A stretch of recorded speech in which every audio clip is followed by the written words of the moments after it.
हरे कृष्णा। ओम ज्ञानतिमिरन्धस्य ज्ञानञ्जनशलाकया चक्षुरुन्मीलितं येन तस्मै श्रीगुरवे नमः। नमो विष्णुपादाय कृष्णपृष्ठाय भूतले श्रीमते भक्तिवेदान्त स्वामिनीति नामिने।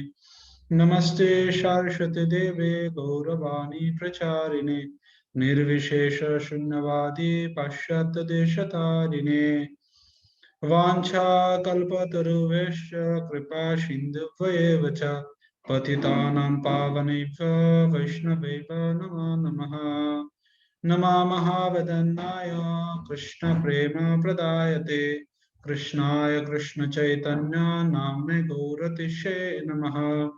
हे कृष्ण करुणा सिंधु दीनबंधु जगत्पते गोपेश गोपिकाकांत राधा कांत नमस्ते। तप्त कांचन गौरांगे राधे वृंदावनेश्वरी वृषभानुसुते देवी प्रणमामि हरिप्रिये। जय श्री कृष्ण चैतन्य प्रभु नित्यानंद श्री अद्वैत गदाधर श्रीवासादि गौर भक्त वृंदा। हरे कृष्णा कृष्णा कृष्णा हरे हरे हरे राम राम राम हरे हरे। ओम नमः भगवते वासुदेवाय। ओम नमः भगवते वासुदेवाय। ओम नमः भगवते वासुदेवाय। हरे कृष्णा। सो आप सबको फिर से आज के पुराण का सेशन में स्वागत है। पद्म पुराण में कहा जाता है, तमादिदेव करुणा निधानम तमाल वर्ण सुहित अवतारम अपार संसार समुद्र सेतुम भजा महे भागवत स्वरूपम। तो वहां कहा जाता है तमाल देव तमादिदेव, हे श्रीमद भागवतम आप आदिदेव है। क्यों आदिदेव है? क्योंकि श्री कृष्ण परिवर्तित। ये जो श्रीमद भागवत है वो श्री कृष्ण की ही वांगमय रूप है। अगर कृष्ण सुकर योनि में आते हैं तो उनको बराह कहते हैं। जो भगवान मछली की रूप में भगवान प्रकाश होते अवतार लेते हैं तो उनको कहते मत्स्य अवतार कहते हैं। जब भगवान कुर्म की रूप कर लेकर प्रकट होते तो भगवान कहते कुर्म अवतार कहते हैं। इसी तरह से जब भगवान ग्रंथ के रूप में अवतार लेते हैं तब उनको कहते भागवतम। तो कहते तुम्हारी देव करुणा निधानम, आप करुणा के सागर है। जिस तरह से हम जानते हैं, जिस तरह से हम सब ये हर कृष्ण के प्रणाम मंत्र में क्या कहते हैं, हे कृष्णा करुणा सिंधु। तो इसमें भी कहते हैं तमादिदेव करुणा निधानम। तमादिदेव, हे आदिदेव, आप आदिदेव है, आप करुणा के सागर है। तमादिदेव करुणा निधानम तमाल वर्ण सुहित अवतारम, आपके अवतार क्यों है? सबको उपकार करने के लिए है। और क्या फायदा होता है? अपार संसार समुद्र से तुम, इस संसार जो है उसको पार करना बहुत कठिन है। ये भव सागर को पार करना बहुत कठिन है, लेकिन इस भव सागर में आप कौन है? तमा अपार संसार समुद्र से तुम, इसमें आप सेतु हैं। अगर कितना बड़ा भी नदी क्यों ना हो जाए, कितना बड़ा सागर क्यों ना हो जाए, अगर उसके ऊपर से सेतु बना दिया जाए तो उसको पार करना बहुत ही सरल है, बहुत ही आसान है। तो इसी तरह से श्रीमद् भागवतम की प्रशंसा की जाती है। तो सर से हम आज श्रीमद् भागवतम की पहला स्कंद की पहले अध्याय के 8 नंबर श्लोक को लेंगे, जिसकी विषय वस्तु यह है कौन शास्त्र को समझ सकता है। ऐसा कौन व्यक्ति है जो शास्त्र को समझ सकता है? क्योंकि हम देखते हैं बहुत सारा लोग इस भागवतम को अध्ययन करते हैं, भगवत गीता का अध्ययन करते हैं, अलग अलग शास्त्रों का अध्ययन करते हैं, लेकिन उसके बाद भी हम देखते हैं उनके आचरण में ये सारे चीज स्पष्ट रूप से प्रकट नहीं होते हैं। स्पष्ट रूप से उनके आचरण के माध्यम से ये प्रकाश नहीं होते जो शास्त्र का अध्ययन करे हैं। ये पैरट जैसे सब तो याद तो कर सकते हैं कोई भी, लेकिन शास्त्र पढ़ने का मेन उद्देश्य ये है जो ये शास्त्र हम जब पढ़े हैं, पढ़ने के बाद हमारा शास्त्र अध्ययन के माध्यम से हमारा खुद की भी फायदा हो और दूसरा को भी हम इस शास्त्र की प्रति और शास्त्र की बातों प्रचार कर सके। आचार प्रचार, we should practice and we should preach. ऐसा नहीं बस हम प्रैक्टिस ही करते रहे, प्रचार ना करें, ये भी गलत है। और सिर्फ प्रचार ही करते रहे, प्रैक्टिस ना करें, ये भी गलत है। तो इसलिए यह जानना बहुत जरूरी है जो कौन कौन सा गुण है अगर एक व्यक्ति के अंदर हो तो वो शास्त्र को समझ सकता है, वो शास्त्र के सारे ज्ञान और प्राप्त कर सकता है। तो आइए इस श्लोक को हम पढ़ते हैं।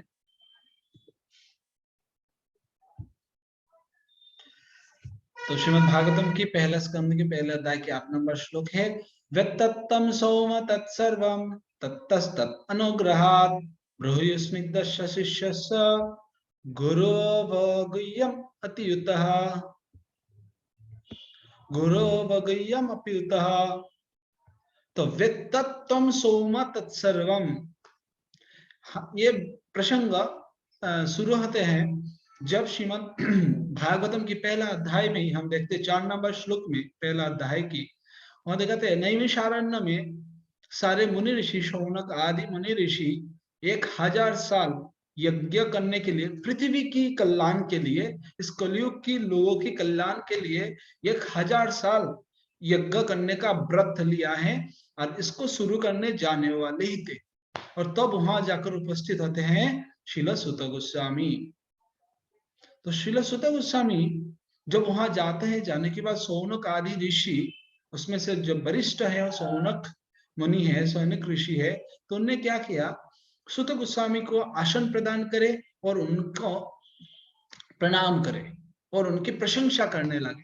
तो उनकी प्रशंसा में वो कहते हैं आप अनग है, आप सारे संपूर्ण रूप से पाप से मुक्त हैं। तो श्रील प्रभुपाद उसी श्लोक के तात्पर्य में लिखते हैं, अपने कमेंट्री देते हुए प्रभुपाद जी कहते हैं, कोई व्यक्ति अगर व्यासासन पर बैठना चाहते, व्यास देव जी को अगर वो रिप्रेजेंट करना चाहते हैं, तो उनको क्या करना पड़ेगा, उनको व्यास देव जी को अगर रिप्रेजेंट करना है तो उनको ये सारे पाप काम से, जो पाप कर्म है उससे मुक्त होना पड़ेगा। 4 पाप कर्म के बारे में प्रभुपाद जी बताते हैं। वो समस्त प्रकार नेशा से मुक्त होना चाहिए, समस्त प्रकार जुआ पासा खेल से मुक्त होना चाहिए, समस्त प्रकार आमिष आहार से उनको मुक्त होना चाहिए और संपूर्ण रूप से अवैध संग से उनको मुक्त होना चाहिए। इस 4 पाप कर्म जो करता है वो व्यक्ति व्यासासन में बैठने का योग्य नहीं है। इसके बारे में श्रील प्रभुपाद जी कहते हैं। और जब शौनकादि ऋषि भी सुत गोस्वामी को कहते हैं, आप ये सारे शास्त्रों को इसलिए जानते हैं, आपसे हम इसलिए सुनना चाहते हैं क्योंकि आप अनग हैं, आप संपूर्ण रूप से समस्त पापों से मुक्त हैं। तो इससे हम ये समझ सकते हैं, अगर हमको श्रीमद् भागवतम और ग्रंथ को अच्छा से समझना है तो हमको क्या करना पड़ेगा, समस्त प्रकार पाप से मुक्त होना पड़ेगा। बहुत सारे लोग कहते हैं हम प्रचार करते इतना, उसके बाद भी क्यों भक्त नहीं बनते हैं, क्योंकि हम हो सकते हैं सारे पाप कर्मों में खुद लिप्त है, इसलिए हम जब प्रचार करते तो इफेक्टिव नहीं होते। तो अनोगो कहते हैं। उसके बाद कहते हैं अख्यातानि अधीतानि, आप सारे शास्त्रों का खुद अध्ययन करें और उसको व्याख्या भी करें। वेदो विदाम श्रेष्ठ, आप सारे शास्त्रों को अच्छा तरीका से जानते हैं। तो ये सारे जो बात बताया गया है, ये सारे बात क्या है, उनकी एक्सटर्नल क्वालिटीज के बारे में बताया गया है, जो बाह्य गुण है उनके बारे में बताया गया है। लेकिन आज की जो श्लोक है, व्यक्तत्तम सौमा तत्सर्वम तत्तस्तत् अनुग्रहात् ब्रूहि स्निग्धस्य शिष्यस्य गुरवो गुह्यम अप्युतः। तो इस श्लोक में 2 विषय बहुत महत्वपूर्ण है जो हमको ध्यान देना चाहिए। ये उनका अभ्यंतरीण गुण है, इंटरनल क्वालिटी है, जो सारे गुरु को अट्रैक्ट करे हैं, गुरु को आकृष्ट करे हैं, गुरु की कृपा उनके प्रति। ये 2 गुण गुरु की कृपा प्राप्त करने के लिए बहुत जरूरी है। तो ये क्या क्या है, तो पहले है सौम्य,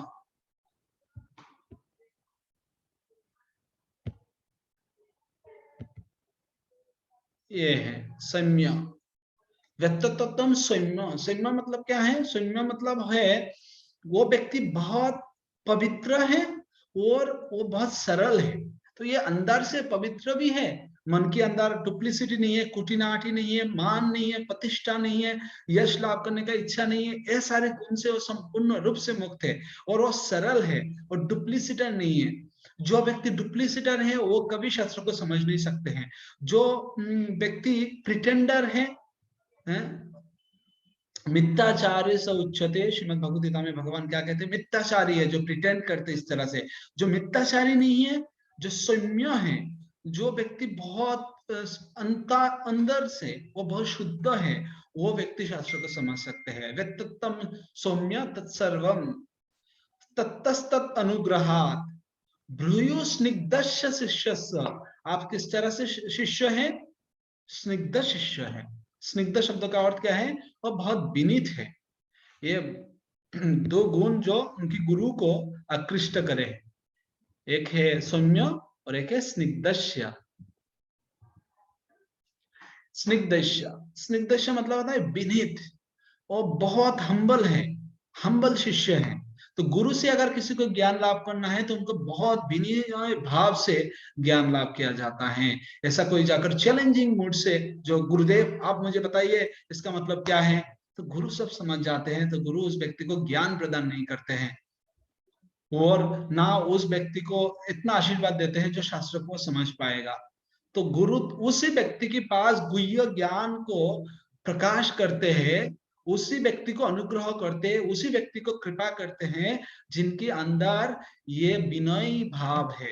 भगवद गीता में भगवान कृष्ण भी कहते हैं, तद्विधि प्रणिपातेन परिप्रश्नेन सेवया उपदेक्षन्ति ते ज्ञानः ज्ञानिनस्तत्तदर्शिनः। तद्विधि प्रणिपातेन परिप्रश्नेन सेवया, सेवा के माध्यम से और प्रणिपात, कोई व्यक्ति प्रणाम कर सकते जो व्यक्ति हम्बल है अंदर से। ओके, अभी दिखावा कर सकते बहुत सारे लोग जो भाई हम बहुत हम्बल है और प्रभु जी हम कुछ नहीं है, लेकिन उनके अंदर संयम नहीं होगा। जो ऐसे प्रिटेंड करते सरल नहीं हो सकते। जो विनयी व्यक्ति है वो जेन्युइनली विनयी है, इसको प्रिटेंड करके कुछ नहीं होता है। तो इसलिए संयम और स्निग्धस्व ये दो गुण बहुत जरूरी है अगर हमको शास्त्र को समझना है। तो चलिए इस श्लोक के तात्पर्य में प्रभुपाद जी क्या कहते हैं देखते हैं हम। तो प्रभुपाद जी यहाँ कहते हैं आध्यात्मिक जीवन की सफलता का रहस्य देखिए,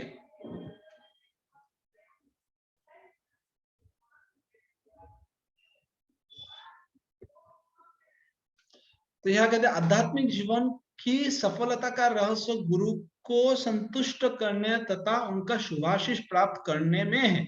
तो आध्यात्मिक जीवन का सफलता की मतलब द की ऑफ सक्सेस है ना, ऑफ आवर स्पिरिचुअल लाइफ, हमारा आध्यात्मिक जीवन की सक्सेस की जो चाबी काठी है, चाबी जो है ना, वो क्या है? गुरु की संतुष्टि करना।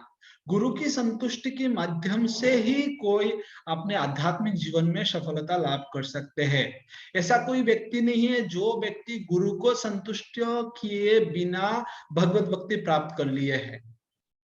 इसलिए हमारा वैष्णव को भी क्या कहते हैं, कृष्ण से तुम्हार कृष्ण दिते पार सकती तुम्हारा छे, आमी तो कंगाल कृष्ण कृष्ण बलि धाई तब पाचे पाचे। वो गुरुदेव कृष्ण आपका संपत्ति है, कृष्ण आप दे सकते हैं और मैं तो कंगाल हूं, मेरे पास कुछ भी नहीं है। कंगाल शब्द का अर्थ है जिसके पास कुछ भी नहीं है। आमी तो कंगाल कृष्ण कृष्ण बलि, मैं कृष्ण कृष्ण कहकर धाई तब पाचे पाचे, आपके पीछे पीछे मैं भाग रहा हूं। हे गुरुदेव कृपा करके आप मुझे कृष्ण दीजिए। भगवान शिला भक्ति नरोत्तम दास ठाकुर क्या कहते हैं, तुम्हारा हृदय सदा गोविंद विश्राम, गोविंद कहे न मम वैष्णव परान। गोविंद क्या कहते हैं, भगवान क्या कहते हैं, अहम भक्त पराधीन ही असतंत्र ही वदिजः। तो भगवान क्या कहते हैं दुर्वासा मुनि को, कहते दुर्वासा मुनि मैं तो तुमको बचा लेता, लेकिन मैं स्वाधीन नहीं हूं। ही असतंत्र इव दिजा, मैं असतंत्र हूं, मैं पराधीन हूं। अहम भक्त पराधीन, मैं मेरे भक्तों के पास पराधीन हो गया हूं। तो दुर्वासा मुनि, आई एम सॉरी, मैं नहीं आपको बचा पाऊंगा, आप जाइए अम्बरीश महाराज के पास, जाके वहां माफी मांगिए। तो हम जितने भी शास्त्र ले लीजिए, ध्रुव महाराज ध्रुव महाराज को कौन भगवान को प्राप्त करने के लिए शिक्षा दिए? नारद मुनि, उनके गुरु की कृपा जब उनको प्राप्त हुई है तब जाकर उनको भगवान प्राप्त हुए हैं। प्रहलाद महाराज के गुरु नारद मुनि की कृपा से उनको भगवान प्राप्त हुए हैं। तो इसी तरह से देखते हैं गुरु की जरूरत हमारा जीवन में है, और जब गुरु को संतुष्ट कर लिया है कोई व्यक्ति, तो वो व्यक्ति आध्यात्मिक जीवन में बहुत जल्दी ही वो प्रगति लाभ कर सकते हैं। जैसे शिल प्रभुपाद जी को हम देख सकते हैं। शिल प्रभुपाद जी उनके गुरुदेव की वाणी को अपने लाइफ एंड सोल, जीवन और आत्मा मान लिया है। उनका जीवन का मेन उद्देश्य, मेन पर्पस प्रभुपाद जी ने उनके गुरु की जो निर्देश है उनको बना लिया है। और इस कारण से आज क्या हुआ है, आज हम देख सकते हैं शिल प्रभुपाद जी की महिमा पूरा जगत में प्रसारित है। आहा प्रभु कर दया देह मोरे पद छाया, ये वेजस गुशुक त्रिभुवन। शिष्य की कर्तव्य होता है वो गुरु की प्रशंसा त्रिभुवन में प्रकाश करे। और ये शिष्य की क्या गुण होना चाहिए जिसके माध्यम से गुरु संतुष्ट होते हैं, इस श्लोक में बताया गया है। फिर से एक बार देखिए, इस श्लोक में क्या बताया गया है? व्यक्तत्वम सौम तत्सर्वम तत्सौम्य और ब्रूयु स्निग्ध शिष्य, स्निग्ध और सौम्य, ये दो गुण अगर रहता है हमारा अंदर, तत्तस्तत् अनुग्रह, तभी गुरु हमको अनुग्रह करते हैं। और शिष्य गुरु गुह्यम अप्युतः, तो गुरु तब क्या करते हैं? गुह्य ज्ञान शिष्य को प्रदान करते हैं। इसके विश्वनाथ चक्रवर्ती ठाकुर क्या कहते हैं? यस्य प्रसाद भगवत प्रसाद, यस्य प्रसाद न गति कुतोपि। अगर भगवान की कृपा आपको प्राप्त होना चाहिए तो गुरु की कृपा बहुत जरूरी है। यस्य प्रसाद भगवत प्रसाद, जिनकी कृपा प्राप्त होने से भगवान की कृपा आप प्राप्त कर सकते हैं। यस्य प्रसाद न गति कुतोपि, अगर आप गुरु की कृपा आपको प्राप्त नहीं हुआ तो आप भगवान की कृपा का भी लाभ नहीं कर सकते हैं। तो शास्त्रों में कहते हैं गुरु कृष्ण रुष्ट होइले गुरु राखी बारे पारे, गुरु रुष्ट होइले कृष्ण राखी बारे नारे। अगर आप गुरु को असंतुष्ट कर देते हैं तो कृष्ण भी आपको रक्षा नहीं कर सकते हैं। लेकिन अगर कभी कृष्ण संतुष्ट हो गया आपसे, अगर आपका गुरु आपसे संतुष्ट है, तो कृष्ण से आपके गुरु रिक्वेस्ट कर सकते हैं, अरे कृष्ण ये बड़े मतलब रस्केल है, उसको आप माफ कर दीजिए, गलती कर दिए हैं, तो कृष्ण माफ कर देते हैं। क्यों? क्योंकि कृष्ण कहते हैं हम भक्त पराधीना। तो अगर आध्यात्मिक जीवन में हम सफलता चाहते हैं तो हम हमारा गुरु देव को संतुष्ट करना चाहिए, और गुरुदेव को संतुष्ट करने के लिए क्या करना चाहिए हमको? सौम्य और स्निग्धस्य, ये दो गुण होना चाहिए। और ये दो गुण अगर व्यक्ति के अंदर हो तो वो व्यक्ति सारे शास्त्रों को समझ सकते हैं। क्यों? क्योंकि उनको गुरु की कृपा मिलते हैं। और सारे शास्त्रों को जब समझ जाएंगे तब क्या होगा? तब उनको ये सारे शास्त्रों को प्रचार करने का भी मौका मिलेगा। और जब प्रचार करेंगे तो बहुत सारा भक्त, बहुत सारा जीव को उद्धार कर सकेंगे, अपने गुरु को मदद कर पाएंगे। तो इसलिए ये दो गुण है ना हमारा अंदर, हमको देखना चाहिए, हमेशा हमेशा कोशिश करना चाहिए जो हम जितना हो सके इतना सिंपल और सरल रहे। और दूसरा है हमको हम्बल रहना चाहिए, हमको विनयी रहना चाहिए हमारा गुरु के साथ। गुरु के सामने हमको चैलेंजिंग नहीं होना चाहिए। तो प्रभुपाद जी यहाँ क्या कहते हैं? अतः यह आवश्यक है कि शिष्य अपने गुरु के प्रति अत्यंत आज्ञाकारी तथा विनीत रहे। शिला सुत गोस्वामी शिष्य के इन सारे गुणों से अतोप्रत, अतः उन पर विद्वान एवं सर्व सिद्ध आध्यात्मिक गुरु तथा श्रील व्यासदेव अन्य गुरु की कृपा दृष्टि थी। तो यहाँ बताया गया है कब उनको कृपा दृष्टि मिलता है गुरु की? जब उनके अंदर वो बहुत ही आज्ञाकारी हो और बहुत ही विनयी हो, बहुत ही सरल है। तो इसके माध्यम से हम समझ सकते वही व्यक्ति सारे शास्त्रों को समझ सकते हैं, सारे ग्रंथों को समझ सकते हैं, सारे वैदिक शास्त्रों को वो समझ सकते हैं जो व्यक्ति के अंदर ये गुण हो, जो गुण शिला सुत गोस्वामी के अंदर थे। तो अगर हमको शास्त्रों को समझना है और शास्त्रों को अच्छा तरीका से उसका सही उद्देश्य समझना है तो हमको क्या करना पड़ेगा? सौम्य यानी स्निग्धस्य, हमको सरल बनना चाहिए और इसके साथ साथ विनयी बनना चाहिए। तो आइए हम ये प्रार्थना करते हैं श्रील सुत गोस्वामी से, जो आप हमें कृपा करें, सो दैट हम भी आपके जैसे सौम्य और स्निग्ध बन पाए और सारे शास्त्र ग्रंथों को समझ पाए और श्रील प्रभुपाद जी की मदद कर सके। हरे कृष्णा। जगत गुरु श्रील प्रभुपाद की जय।